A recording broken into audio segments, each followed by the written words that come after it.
ஆக்சுவலா யாத்ராகமத்துல போடப்பட்டிருக்கிறது பூரித்தார்னு போட்டிருக்கல இல்லையா? யாரும் அந்த நாள்ல உருவனே இருக்கக்கூடாது, எல்லா சிஷ்ட முகத்தோட அவரே பூரித்தாராம். எப்படி சந்தோஷப்பட்டு எப்படி களி கொடுத்தார். பூரித்தார்னா ஏதாவது அர்த்தம் சொல்லுங்க பாப்போம். அளவு கடங்காத மகிழ்ச்சி. பூரித்தார்னா ஒரு அர்த்தம் சொல்லுங்க பாப்போம். ரிஃப்ரெஷ்மெண்ட். வேற சொல்லுங்க பாப்போம். உலக பிரகாரமா பிராக்டிக்கலா ஏதாவது சொல்லுங்க பாப்போம். பூரித்தார் நம்ம பைபிள் தான் படிக்க போறோம். எல்லை இல்லாத மகிழ்ச்சி. எல்லை இல்லாத மகிழ்ச்சி. வேற ஜாலியா இருந்தார். வேற சொல்லுங்க பாப்போம். இன்னும் என்ன சொல்லுங்க பாப்போம். பூரித்தார் அப்படின்னா என்னன்னு சொல்லுங்க பாப்போம்.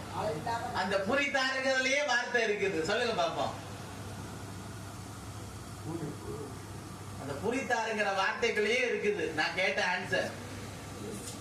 ஆமா சொல்லுங்க பாப்பா. யாராவது நம்ம ஆளுங்களை யாரும் சொல்லக்கூடாதாங்க. பூரித்தார் அப்படின்னா எப்படி பூரித்தார் சொல்லுங்க பாப்போம். எல்லாம் அவருதான் கடலை தோட்டம், அவருதான் பரிசு கொடுக்க போறாரு. பூரி எப்படி உப்பு இருந்துச்சோ அது போல ஆண்டவர் அப்படியே பூரித்தார். அல்லேலூயா. தொடர்ந்து நாம் வாசிப்போம்.